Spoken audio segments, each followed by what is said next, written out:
The live-action Transformers franchise has been running since 2007 and is incredibly divisive at best. Although many people still continue to praise that original film, it's also disliked just as much. As far as the sequels go, it's really a matter of how much you find them annoying.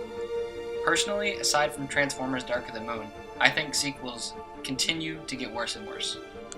Transformers The Last Knight was the final nail in the coffin for me, as it was easily one of the worst big-budget films I've ever seen. When the first pieces of marketing landed for this new Bumblebee movie, I was very optimistic about where they had decided to take this series. While I can say that most people will be able to agree on the fact that it's easily the best film to come out since the original, and possibly even superior to all of the previous movies, it still didn't do too much to impress me either. Taking place in the 1980s, Bumblebee follows the Transformer known as Bumblebee as he is sent to Earth after a devastating event on their home planet of Cybertron, followed by two Transformers who have a completely different agenda. They make life difficult for him on this planet, as well as the humans they encounter. A young woman named Charlie Watson discovers that an old car from the junkyard is actually a transforming robot, and they form a bond that sets the heart of this story in motion.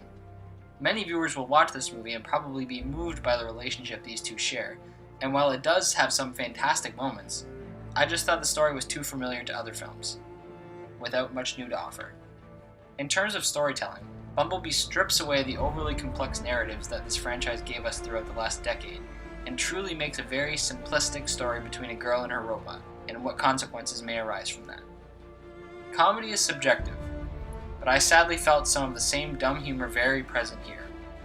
Although the action is much more visible and the emotions are real, they're undercut by some cringeworthy lines of dialogue. Not that this ruined the movie for me, but it did take me out of the experience at times. As far as the cast goes, Hailee Steinfeld continues to act circles around each and every cast member that she has to work with. Whether it's her devoted performances in movies like The Edge of 17 or her fun attitude throughout the Pitch Perfect movies, I've always enjoyed her on screen. This may be her best performance yet, but this is not the point I'm trying to make. With a central character as well performed as Charlie is, the rest of the cast definitely falls by the wayside, with a big asterisk over John Cena. While I like him in comedies, I just don't believe he can pull off real drama. As the head military officer, his dialogue was either meant to be cheesy and laughable, or serious, which I felt came off as more comedic than dramatic.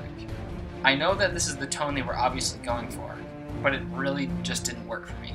In the end, fans of Transformers will get a kick out of the action, and average moviegoers will more than likely be able to latch onto the human characters and actually care about them this time around. This familiar story makes for a much stronger film in the Transformers franchise, but it doesn't feel all that original. Although I enjoyed watching this movie for the most part, and can recommend it to all ages, I don't think it takes many risks.